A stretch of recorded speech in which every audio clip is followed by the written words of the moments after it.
non-culturable state of bacteria and yeast using a variety of stains. In this particular slide, you see the live dead stain that molecular probes produces. This particular kit contains cyto9, which is a green fluorescent dye, and propydium iodide, which is a red fluorescent dye. So here's two cells next to each other. The live cell has an intact cell envelope, and the dead cell next to it has a broken up cell envelope indicated by this dashed line. So cyto9 can freely penetrate both live and dead cells, whereas propydium iodide can only penetrate the dead cells. The result is that the green dye will soak readily into the live cell. It'll also go into the dead cell, but propydium iodine has a greater affinity for the dead cell and will therefore, that's why the arrow is much bolder, will soak in there at a higher rate, and as a result you end up with green fluorescent live cells and dead red fluorescent cells. And so this is an actual micrograph of that. You can see, you can actually count the proportion. You can count total cells in this field as well as the proportion of live to dead. In the lab, we would do methylene blue staining on yeasts, as well as use a fluorescent dye called FUN1. And so I'll post some materials so that you can learn about those. Another thing that we might do to study VBNC is to look at the cells under the electron microscope. And that's what was done in this assay to show the VBNC phenomenon in Brettanomyces, the wine spoilage yeast. Now, obviously, if you're a libertine or somebody who makes sours, you may find Brettanomyces to be a beneficial member of the fermentation. But in our case, in the case of wine, I don't know any good outcome for having Brettanomyces in your wine.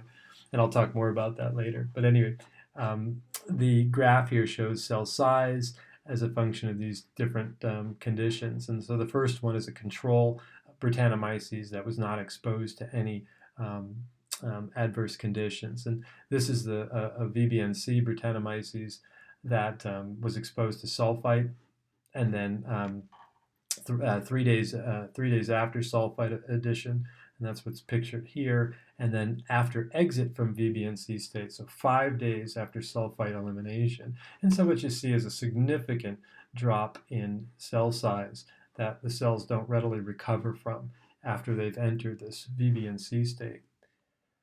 This data set is some work that was done by a group at the ETS labs, and this represents a collaboration between my lab and the group at ETS labs as well, in which we were looking at the VBNC phenomenon in Brettanomyces.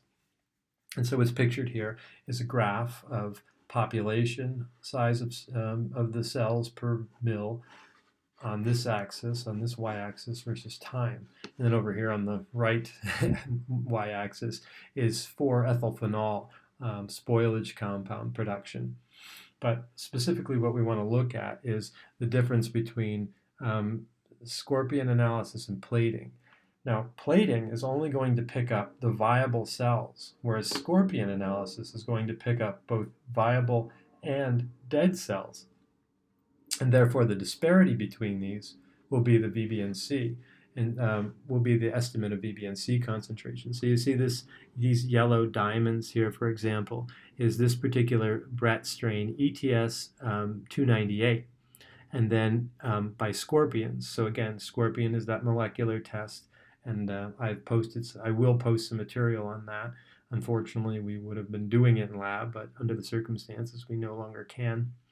And then the yellow squares that you see here are the same strain that's been quantified by plating. And as you can see, the scorpion picks up a lot more of this particular Brettanomyces strain than the plating does.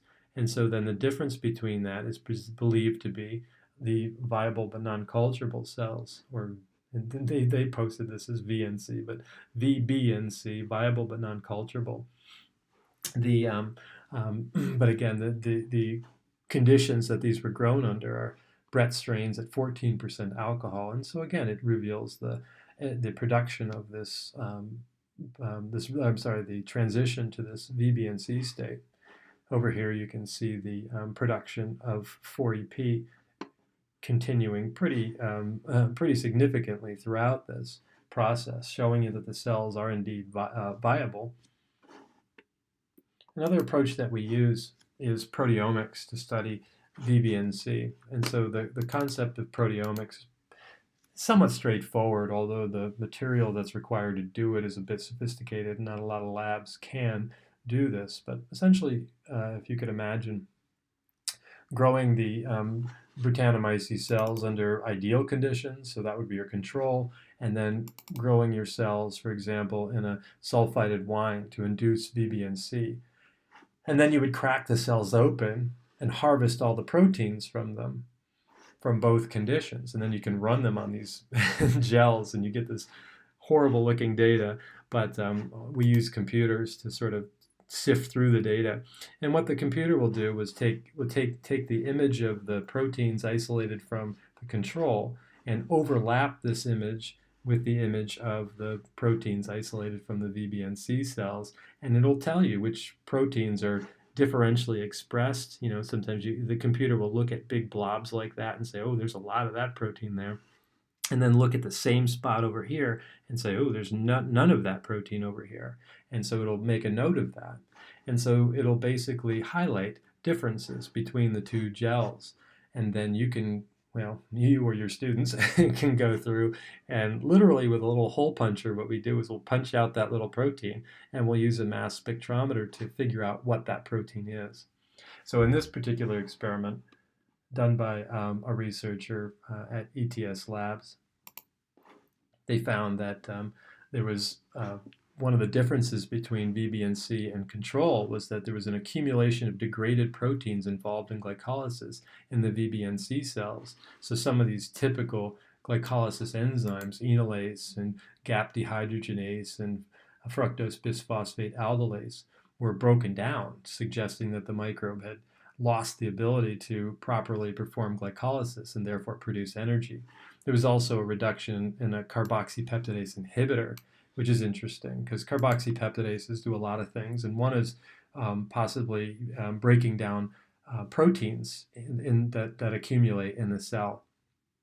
And so, you know, again, these are often waste products that are building up in the cell, and so you need the carboxypeptidase to essentially take out the trash. And so a reduction in the carboxypeptidase inhibitor may influence the activity of these carboxypeptidases. The carboxypeptidase, in the absence of an inhibitor, might just go crazy and start breaking down cell components in an unregulated way, and that could be detrimental. And then lastly, there's an increase in stress response proteins. So, for example, antioxidants that play a role in sulfite reductase activity.